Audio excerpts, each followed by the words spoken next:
Hello, everybody, and welcome to 3D6 Charge, a podcast about competitive Warhammer 40k, the state of the game, and community news. This is episode 59. Grey Knights won a major. I am Chrisvo, and joining me tonight is Benjamin Rubenstein. Hey guys.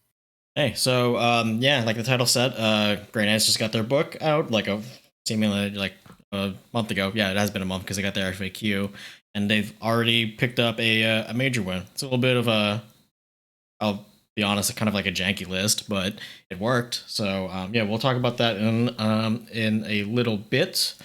We'll also be discussing the FAQs that came out for Grey Knights and Thousand Suns.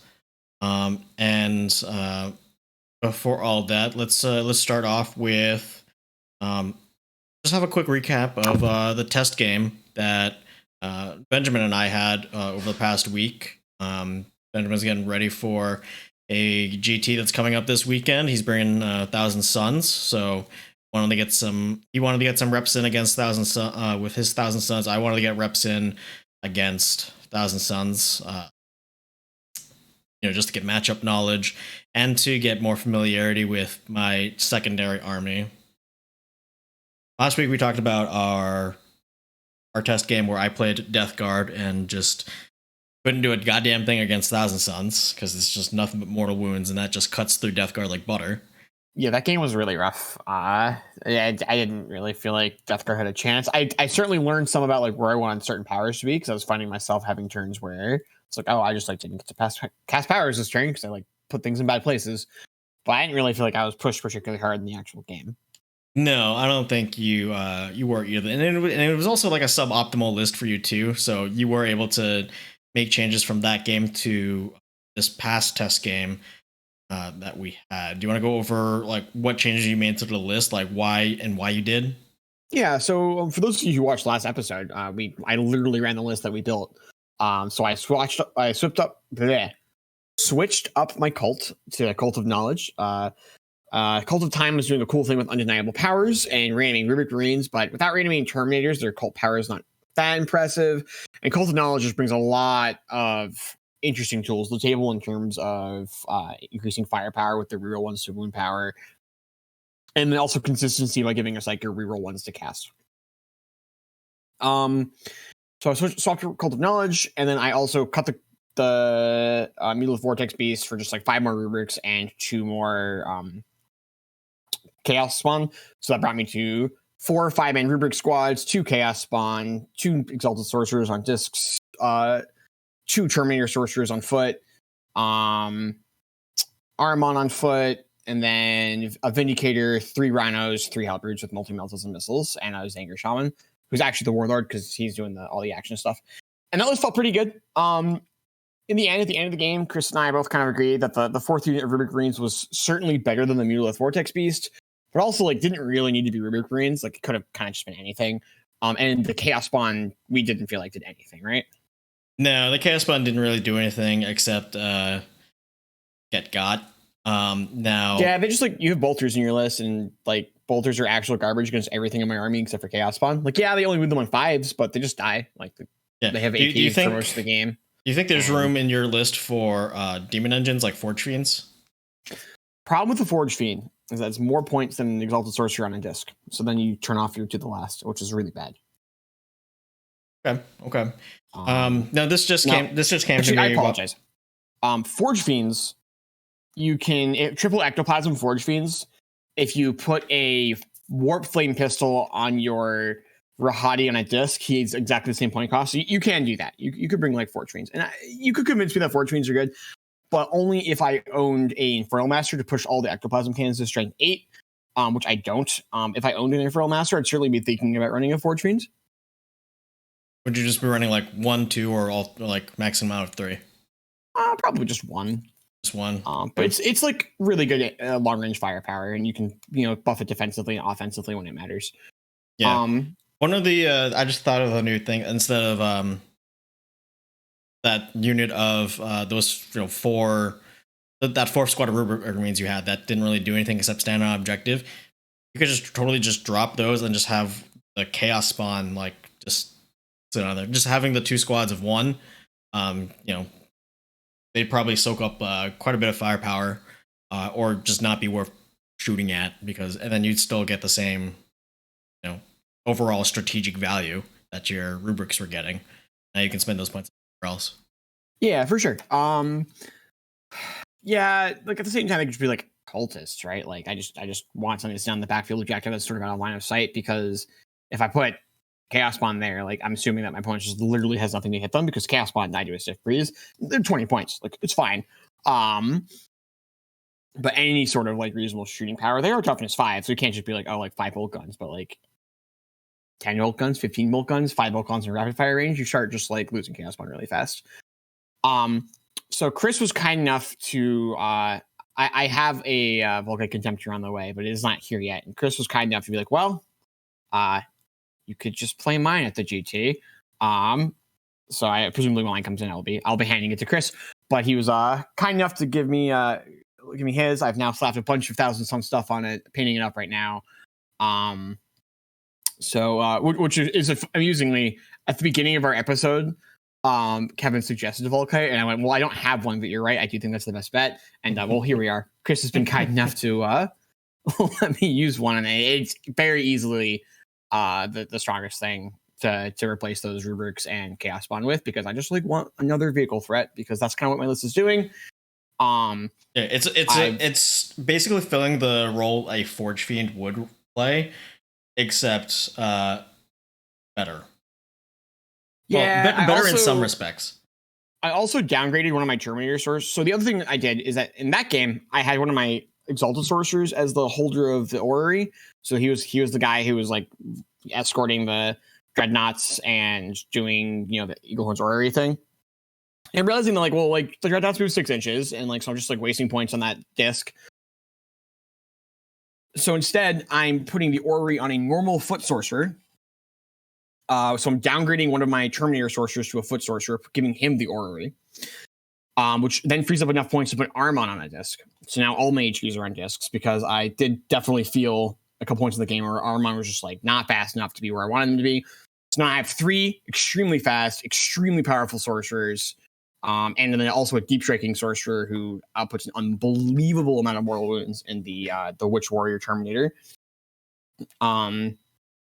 And then the Volkite Contemptor as like a 4th shooting threat that the orrery works on. And I think it's just all those things together, I think just really puts the list in a great spot.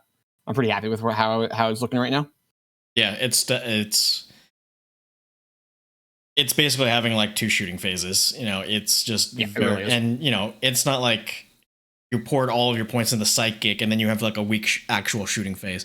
No, you still have a really good actual shooting phase between the Volkite Contemptor, the Vindicator, which is surprisingly good, and then the 2 Hellbrutes. Yeah, there's 3 Hellbrutes. There were 2 Hellbrutes in our game because you killed one of them immediately. Oh, but, right. There are 3 in the list. And they're also all very durable. The Volkite Contemptor is like the least durable for its point costs, which is why I don't want to run like a million of them. But like 1 or 2, I'm pretty excited about. We're going to start off with 1. They also have the range to just kite pretty effectively too. Yep, and also with just 1, you can just look at it and be like, all right, it's -1 to be hit. It has a 4-up invulnerable save. Go for it, I guess. Like it's gonna make you seriously have to put a lot of resources into it if you're like, the Volkite's the thing I want to remove. The other thing with those things is, like we mentioned before, they can intercept in Thousand Suns. They have Auspex Scan, and their Auspex Scan just is for core units within 6 inches of a Psyker. So the Hellbrutes and the Volkite Contemptor are both eligible for intercepting units that are deep striking onto the table within 18 inches of themselves. Which in the Volkite Contemptor's case means that oftentimes if your opponent's putting anything less than Terminators on the table, it just picks up the whole unit. Right, because it's important to also note that the Thousand Suns version of Auspex Scan does not have a -1 to hit modifier. Yeah, so it just makes 16 shots, oftentimes hitting on 2s, rerolling 1s at 602 with mortal wounds. And the other thing with the Volkite is that at all of our games, Chris, I noticed that I was just ending the game with like a bunch of command points, and I also oftentimes get to a psychic phase where it's just like, well, I just like don't need to generate more command points because I don't have excellent things to spend them on. Well, for 1 CP, you can give the Volkite an extra AP, and I expect to do that a lot. So now it's just like a place to spend those command points that I wasn't always getting to spend. Yeah, Yeah, my experience with Volkites is that when I was running them in the Death Guard, I was using the Inexorable Plague Company specifically so I could get them that extra point of AP, which helps a lot in bumping up their damage output. Because at AP null, a lot of things can just shake that off. But even just 1 point of AP, it's a significant uptick in the amount of damage getting. Yeah, which is really wild too, because a lot of factions are like, oh, Volkites are the best thing, and they don't really do that much for them. And then T-Sun's like, well, we give them armor penetration, we give them +1 to hit, give them reroll 1s to hit, and reroll 1s to wound. I don't have an Infernal Master yet, but I certainly plan on getting my hands on several. And at some point, I'm probably going to run a Volkite heavy list where we're just like pointing at the Volkites and just being like, yeah, this Volkite's like 16 shots at 7, -1, 2, hitting on 2s, reloading 1s to hit and wound, and all of a sudden it's just picking a baggy thing. Also, ignore damage reduction. So, discussing your resilient, you're still just 2 damage against them. Yeah. Chat is asking me if I've ever given Forge Fiends a try. I apologize. That question was asked a little bit ago. When we were talking about Forge Fiends, I have not tried the Forge Fiends. I've certainly done the math on them, and they seem fine. The only thing that's a little concerning is that they're not core, so they're not getting real ones to hit. So that's kind of a knock against them there. And then they're also not getting aura reads, so like things can be -1 damage or take half damage from them. Things taking half damage from them is really awkward because then it's just 1.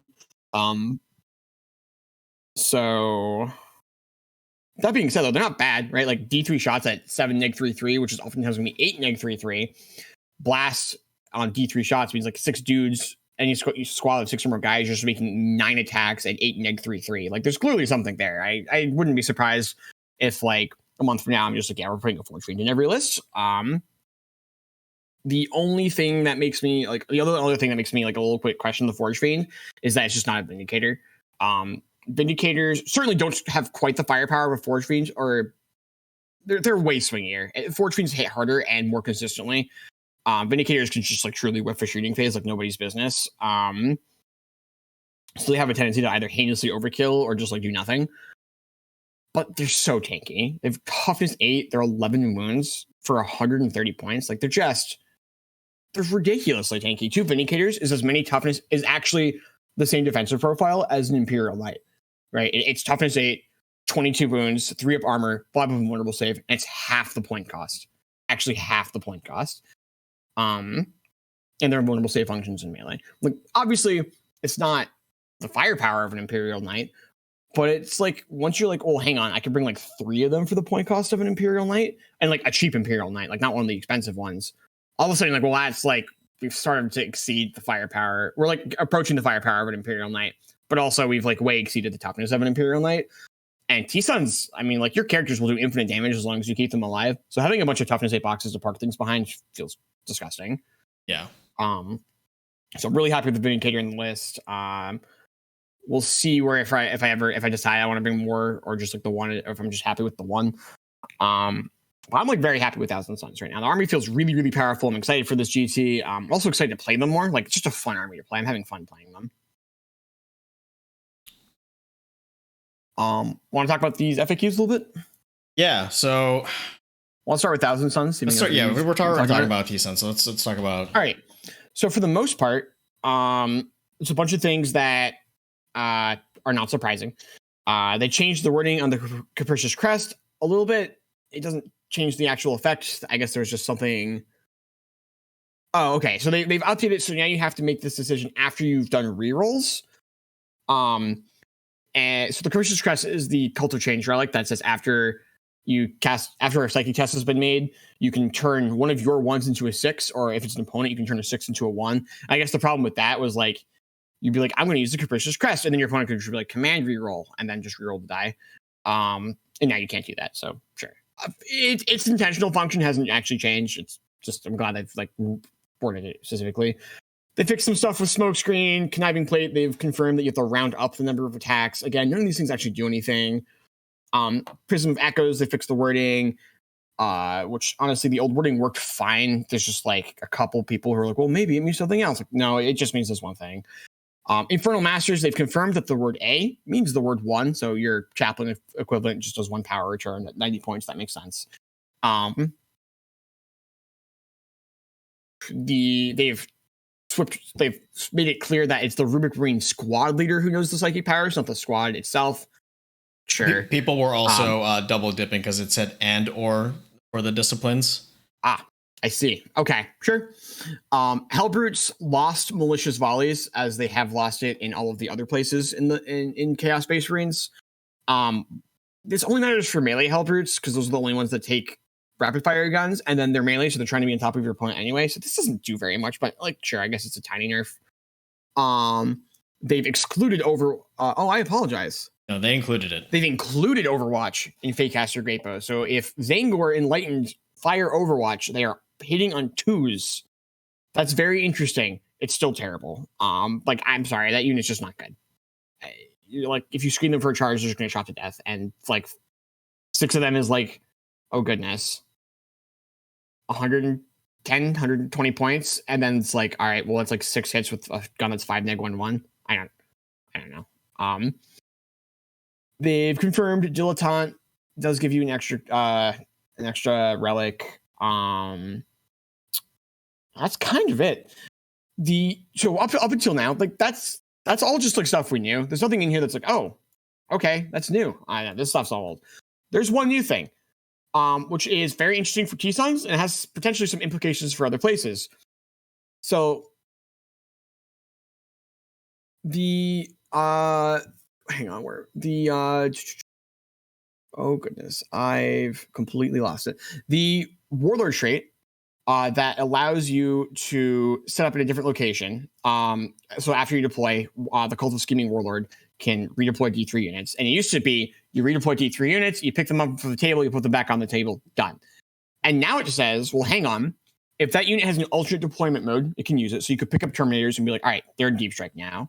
It also says you can use stratagems to put that unit in different places. So you could be like, all right, I'm picking up these 5 Rubric Reeds and I'm forward deploying. You could also be like, all right, I'm actually going to put Rubric Marines in the warp. This lets you do some really, really interesting things. And I think the thing that like the thing that jumps to my mind is it's D3 units, right? So you can't you can't be like, all right, it's happening every time. But in my mind, what the army that it's going to try and do this is you take 10 Rubric Marines with Flamers, right? And you put them in a building, like hiding somewhere in your deployment zone. And then you take 10 Terminators and you just put them on the line. If you go first, you pick up those 10 Rubric Marines with Flamers, you spend 2 CP and you put them in the middle of the table, and then you advance them at your opponent and you just blow your opponent with Flamers. And you also have then 10 Terminators who are going to move 10 inches towards your opponent and shoot them a bunch.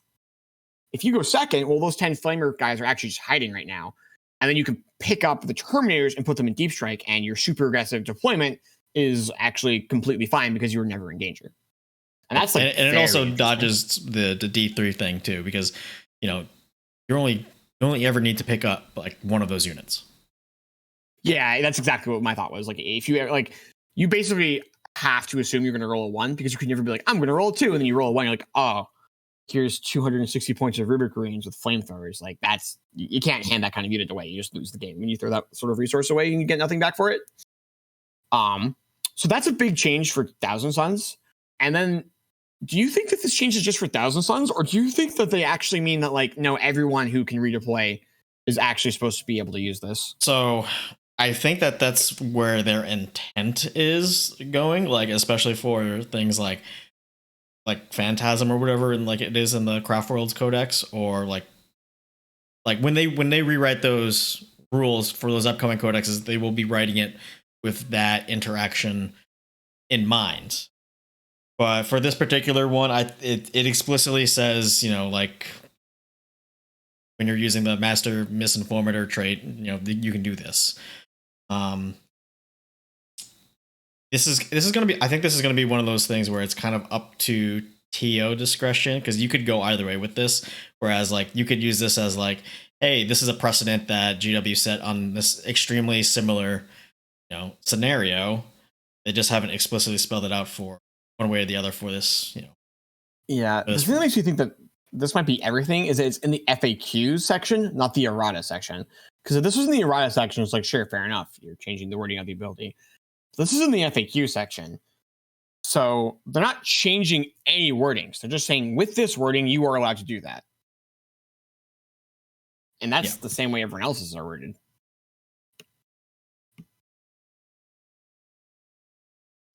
That's true. I mean, there is like the cop out phrase of like, unless like the mission specifies that the unit can't do that, which I haven't That's actually. for Crusade, like whatever. Okay.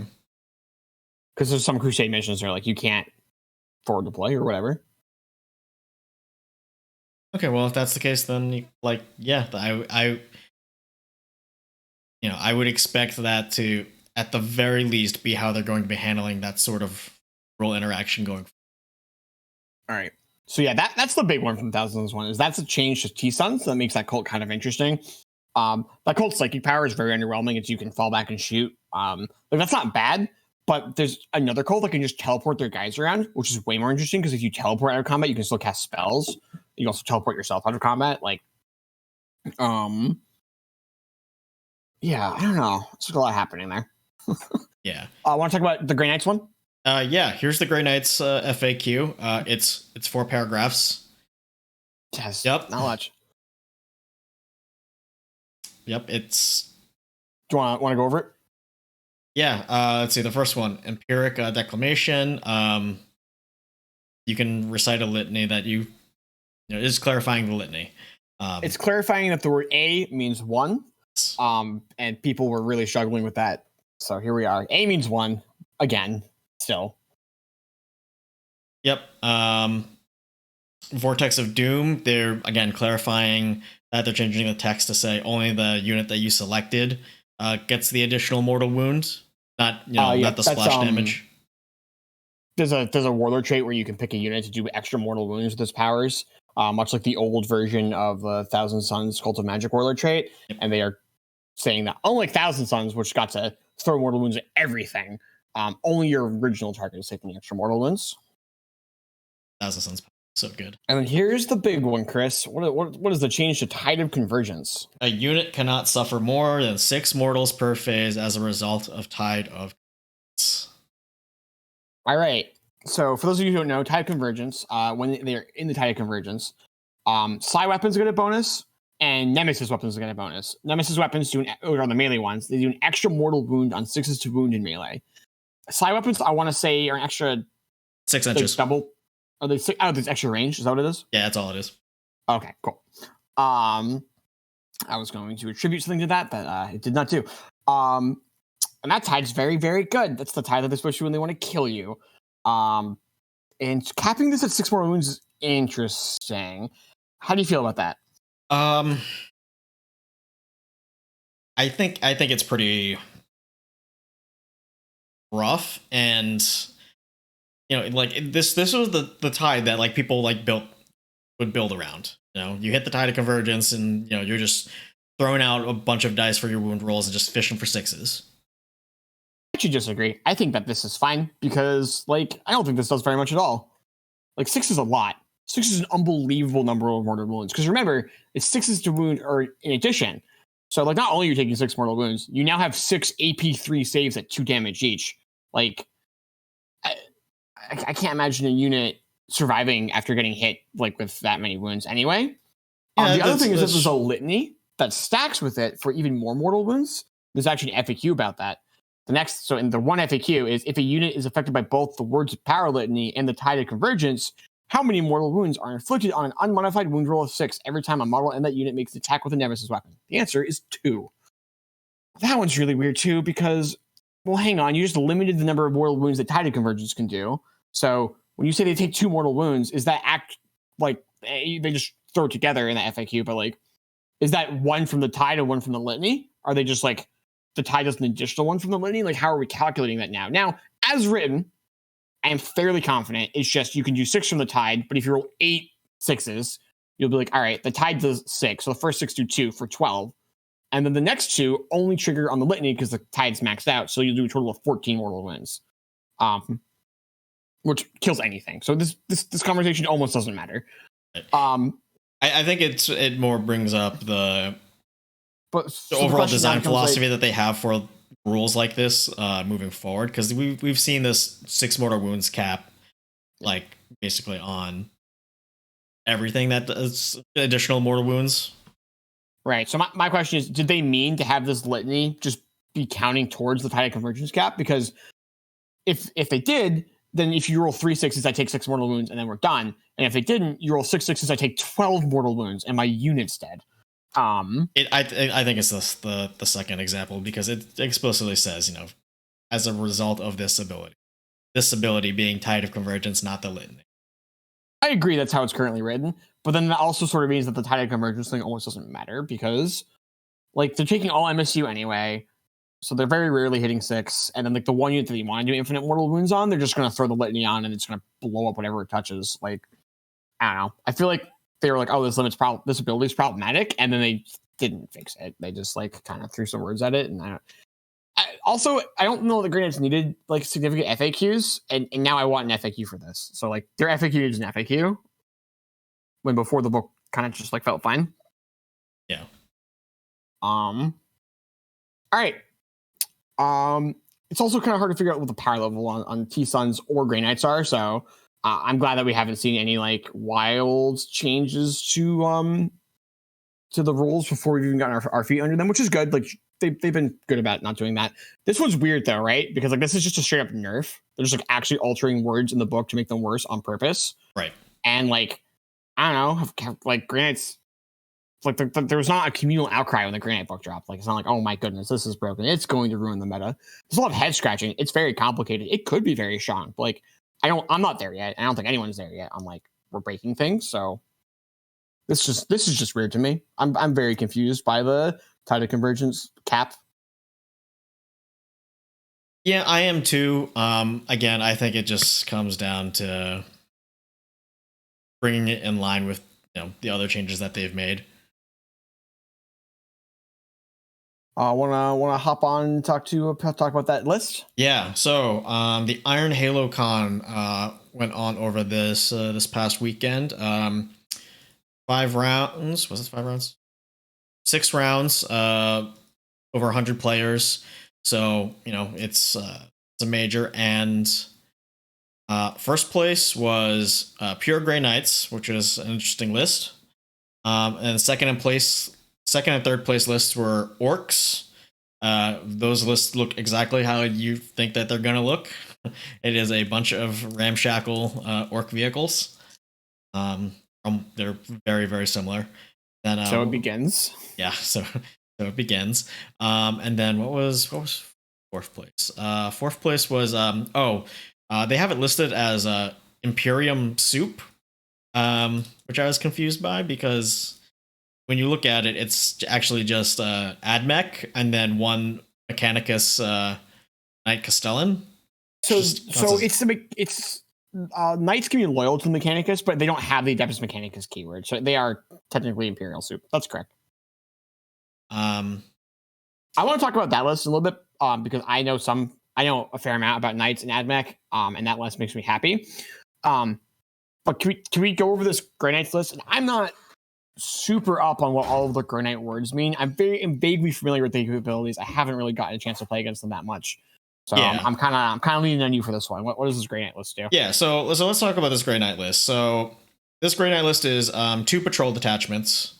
The first patrol is the Brotherhood of Sword Bearers, and for Sword Bearers, what he's bringing that for is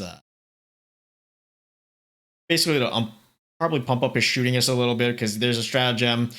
If it's an enemy unit within 12 inches and visible to a psyker, anytime somebody from that Brotherhood shoots at that unit, +1 to hit. How many command points is this strat? That one's 2, so it's pricey, but like it's a pretty good, like, I want this dead button. And then also the spell. I don't think anybody took. Did anybody take the spell? Don't they all just know it? Pretty sure they all just know it. Oh yeah, they all just know it. Yeah.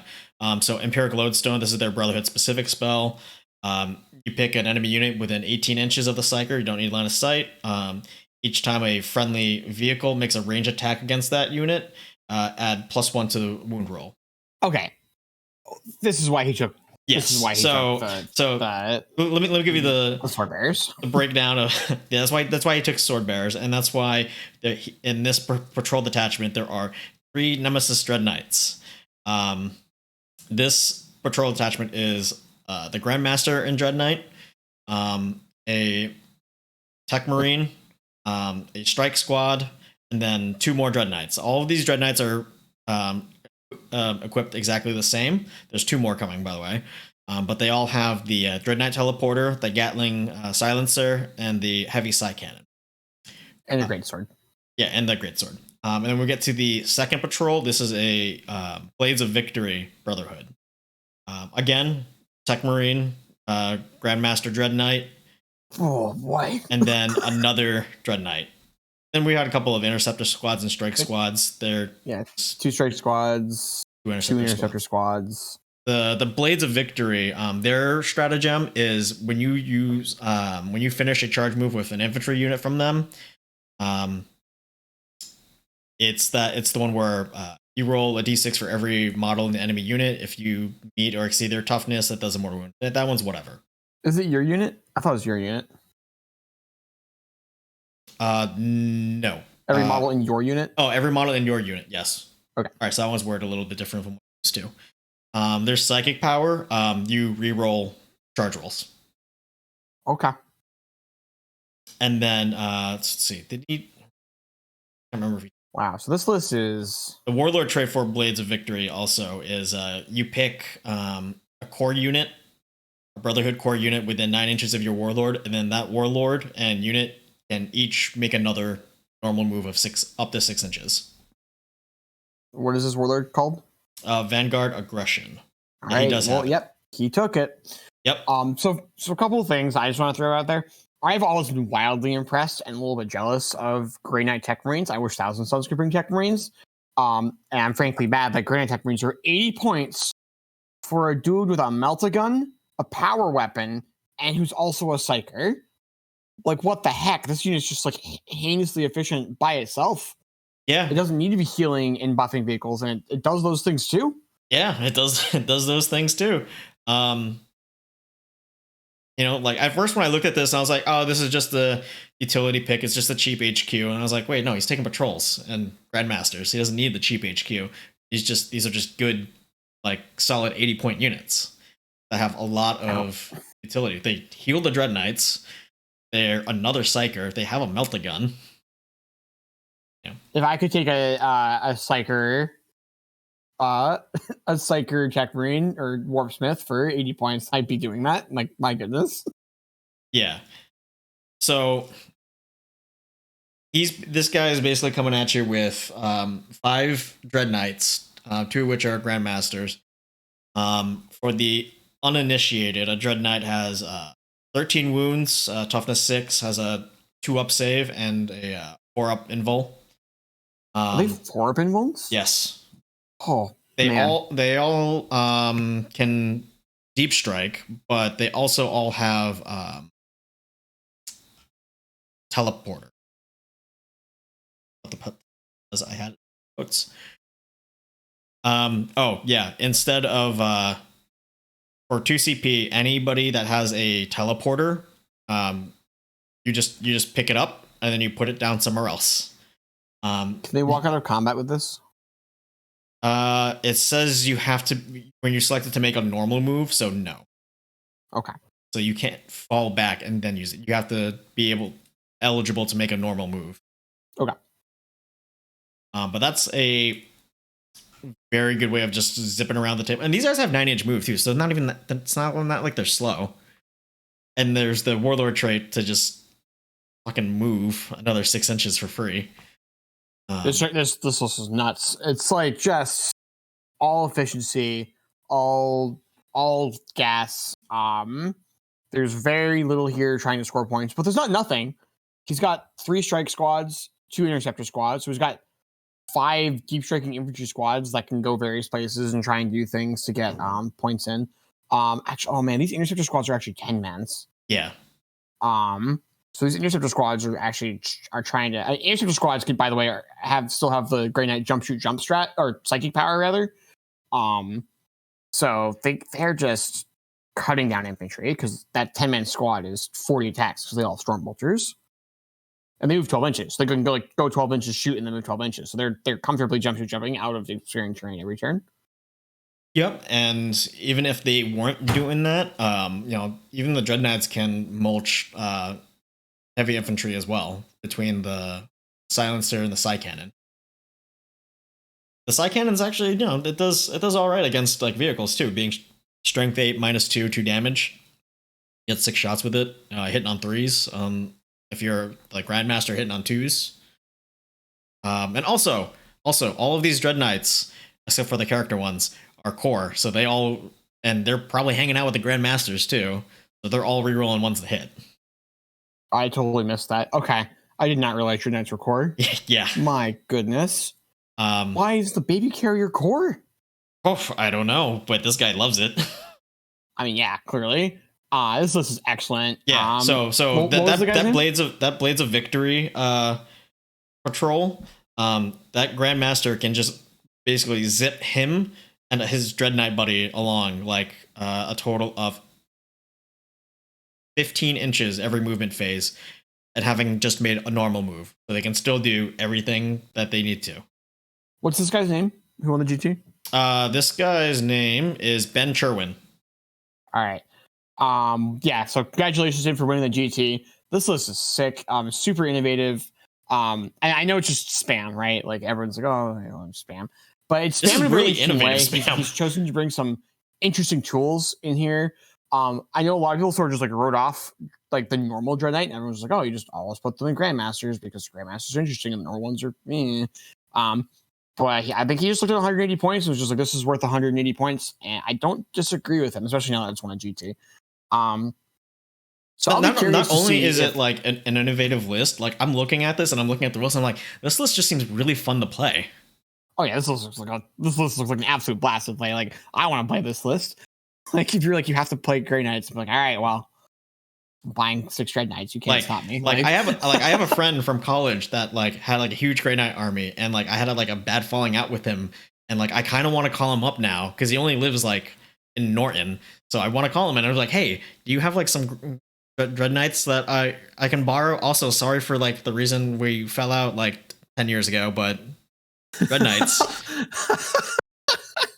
That sounds like a you problem. But yeah, this is sweet. I don't know how much more there really is to say about it. Like, I think it's very dynamic, right? Like every single unit can deep strike, redeploy.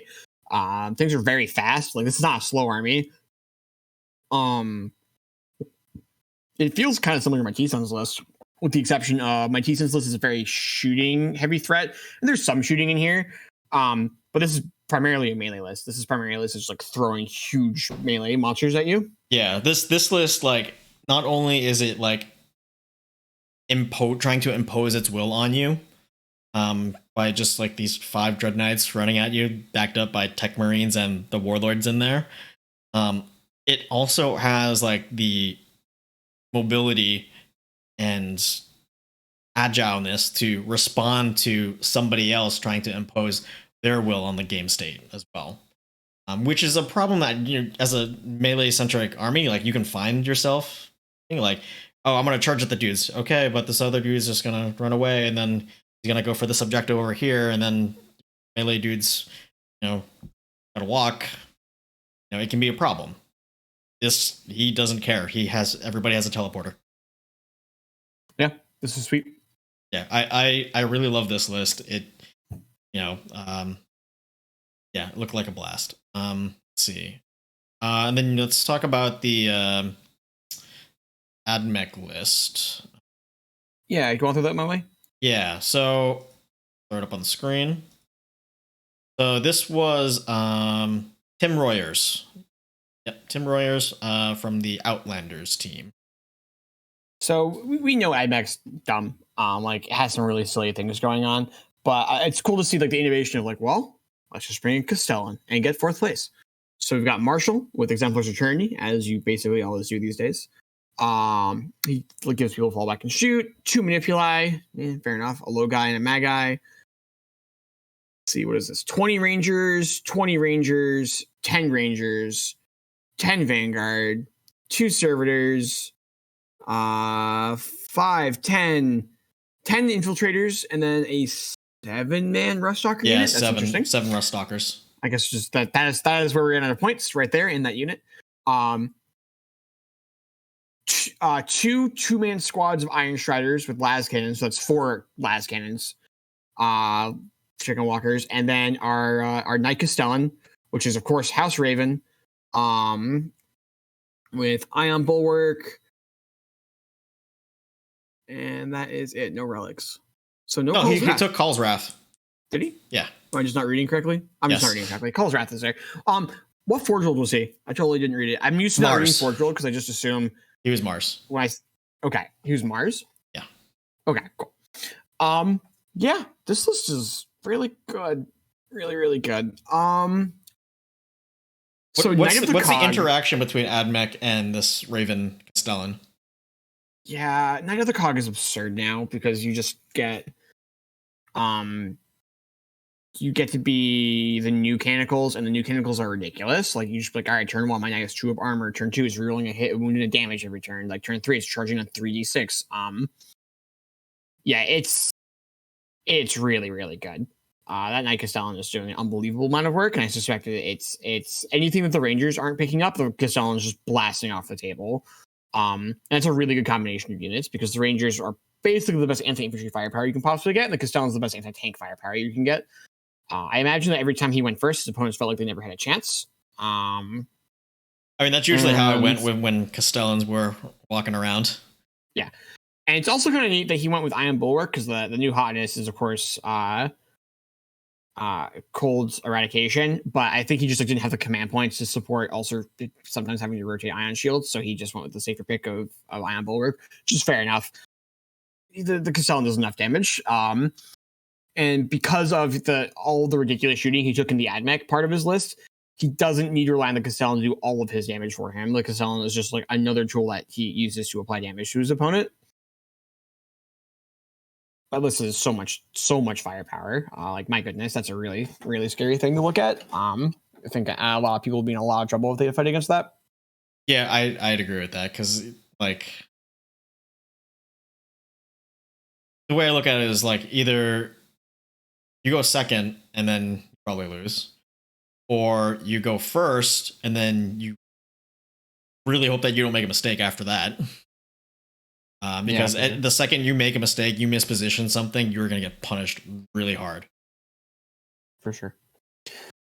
I'm glad that we're seeing some more innovative lists. It's not just, the same Skitarii spam list, and it's not, just Dark Eldar running rampant over everything. It's pretty cool. The Grey Knights are shaking up the meta. Speaking of Grey Knights and Dark Eldar, I do think that particular Grey Knight list also just completely hoses Dark Eldar. I think like our traditional, like a bunch of Dark Eldar and a boat list has a really bad time with 5 Dread Knights. The second your boats are down, you've like a bunch of poison weapons and dudes who want to fight in melee, and that's just not going to pan out well when you're trying to kill Dread Knights with flamers. Actually, no, the Dread Knights didn't have flamers. They had silencers and... What was the other gun? It was the silencers and the Psy Cannons. Psy Cannons, okay. Which are like 1,000,000 shots of strength 7, which is exactly what you want against Dark Eldar. So like this list might just be like the death knell of Dark Eldar. With I guess the caveat being that, like, I suspect that there's just not going to be enough Grey Knights in the world to actually, like, even if this list is like, 80% to winning against Dark Eldar, there's probably just like not going to be enough Grey Knights in the world to push Dark Eldar out of the meta because it's such a less represented army. But we'll see. Maybe a bunch of people start switching to Grey Knights now that they got these really neat rules. Yeah, and I mean, the thing about like this particular list is if you were a meta chaser, this doesn't seem like a huge like model investment. You're picking up 5 Dread Knights, 2 Tech Marines, 15 Strike Squads, and then 20 Interceptors. Yeah, it's like 10 boxes for the army. It's not bad. Something like that. Maybe like I think close to 8. Yeah. The I think it's going to have a very interesting impact on the meta. I'm pretty excited to see how Grey Knights and T-Suns start really shaking up the meta. Yeah, I haven't played Tabletop Simulator in a while, but I kind of want to fire it up and find a game just to run this to see how it goes. If you want to play this against something, I'll certainly play TTS with you, and you can try this ridiculous Grey Knight list against something. Think about it. I also hate playing TTS, but that's fair. Is there anything else you want to hit on either of these lists before we move on? Off of these lists, no, I don't think so. I mean, I think the top 10 for this major was very interesting. Like I said, Ben Charwin won, Grey Knights. Colin McDade, Orcs. Dan Salmons, Orcs. Tim Royers, this AdMech Knight list that we just talked about. Fifth, Aaron Cook, Custodes. It looks like a Custodes list. Let's see, sixth place, Tyler DeVries with Grey Knights. Similar list. Yep, it's the same list. Oh, wow. Okay. Well, they're on the same team, so it makes sense. Okay. They probably got to this thing together then. Yeah. Seventh, Kyle McCord, Imperium Soup. This is a patrol of Astra Militarum, and then a vanguard of Dark Angels, and then a patrol of Lucius Admech. All right. So yeah, this top 10 is like pretty neat. Once you like get down to the top 10, you start getting the players who are just good with the faction, even if that faction itself isn't necessarily super competitive. But that's pretty neat. And then rounding out the top 8, Connor McCormick with Drukari. Okay, there's always at least one. Not to take anything away from Connor's top 8 of a GT. That's impressive with any army. Speaking of GTs and such, I know I have one coming up. And then Chris, do you have a RTT coming up? In my mind, you do, but I don't remember. I do have an RTT coming up at a local store called the Armory down in Fairhaven, Massachusetts. I'm mainly going because one, I want more practice with whatever army I decide to bring to that tournament. But the first place prize at this particular RTT is a 3-day pass to ArmorCon, which is a GT I'm registered for. So I figured I may as well get practice and then maybe save myself $70. Yeah, so actually like a really sweet first place prize. That's a. Honestly, if it wasn't for that first place prize, I wouldn't go to the Armory because it's kind of a drive for me. But it's fair. It's a good place though. I mean, I've been pretty happy with Armory events. We're kind of lucky. Most of our local stores have put on very good events.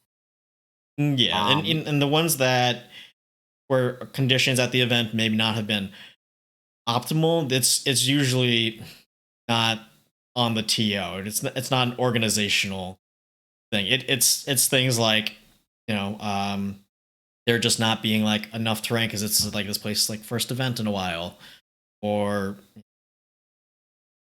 basically just externalities is what I'm saying. Yeah, for sure. And then it sounds like we're both planning on going to ArmorCon, so that should be a good time. I won it last time, although despite it being called the ArmorCon GT, it was an 8-man RTT, so don't get too excited. It's not a big deal that anyone won. That's actually where I first met the first person on my team, was ArmorCon 2019. I met my good friend now, Jacob, in the finals. We were both playing complete Iron Hands cheese. And so of course we had to like be friends afterwards because everybody else at the tournament hated you. Because everybody else at the tournament hated you guys. He was like, all right, I have 3 Repulsor Executioners and Iron Father Pharos and the Ironstone. I'm going to deploy them on top of each other. And I looked at him and I went, all right, well, I have 9 character dreadnoughts, 22 las cannons, and you're not allowed to shoot at any of them. We're just like, all right, we're both terrible people. And we had a great time. So that was like the first person I met on my team. So I have fond memories of that particular event. And they put on a really good show too. It was a lot of fun. Great vendors. I had a lot of fun. I look forward to going back again. Yeah, I think they just didn't advertise the GT very well, so not a lot of people knew about it. Yeah, now it's like 28, 30 people, so it's going to be actually hard to like defend. yes, there are. Yeah, the last I checked, there were 28 folks registered, but I checked like a week ago. So just over the cusp for GT, I think. Yeah, it'll be GT size by the time it happens for sure. Yeah. So very excited for that. And then I mean, I have, of course, the GT this weekend, which there are still slots in. So if you are a local player and you're looking for a GT to play in last second. Yeah, if you're local, if you're nearby, if you're in driving distance of, I can't remember the name of the exact town, but it's next to Hartford, Connecticut. I think it's, I want to say Manchester. I want to say Manchester too. If you're in driving distance of Hartford, Connecticut or Manchester, yeah, go to the portal, contact Carol, is it? Yeah, Carol Wilmoth. Contact Carol. She's the TO. List submission was technically yesterday, but she takes late lists, especially for late signups. So yeah, I'm looking forward to that. Anything else to add before we hop off? No, I'm good. Okay. Yeah, I'm just trying to get through the week. Oh man. Yeah, I've been working. Today starts. It was the first day of like me working like between 10 and 14 hours a day. The next like 3 weeks. Oh jeez. Thankfully, I still get like one day. I'll get a weekend day off. But yeah, so it sucks right now, but like it even in the yearly view, it evens out that I work the appropriate amount of hours. It's just that the field that I work in, like I do consulting, so it's either like a shitload of work all at once, or like the past like month and a half, I've been working like 20 hours a week. All right. So with that being said, thanks for watching, everyone. It's been a great time. We'll let you next week. I'm sure we'll be talking about the GT. At some point, we're gonna actually try and get Carol on, who's the organizer, to talk about organized play and the rules packet that she set up for Northeast 40K. Sort of model a little bit after how Magic the Gathering rules enforcement goes, because as much as I complain about the game system of Magic the Gathering, as I've said before, I think that the rules enforcement and tournament organization are probably like the thing to aspire to if you're looking to be a game. So yeah, I'm gonna bug her, see if I can get her on to convince her to join us. The day after she's done running a weekend long GT, and even if she's not here, maybe the next week we can get her on. And either way, we will be talking about that GT and how I've either done very well or gloriously flamed out and clocked myself out in my psychic phase every game. All right, guys, want to sign us out? Yep, sounds like a good time. All right, guys, we'll catch you back next week. Meantime, don't roll any ones.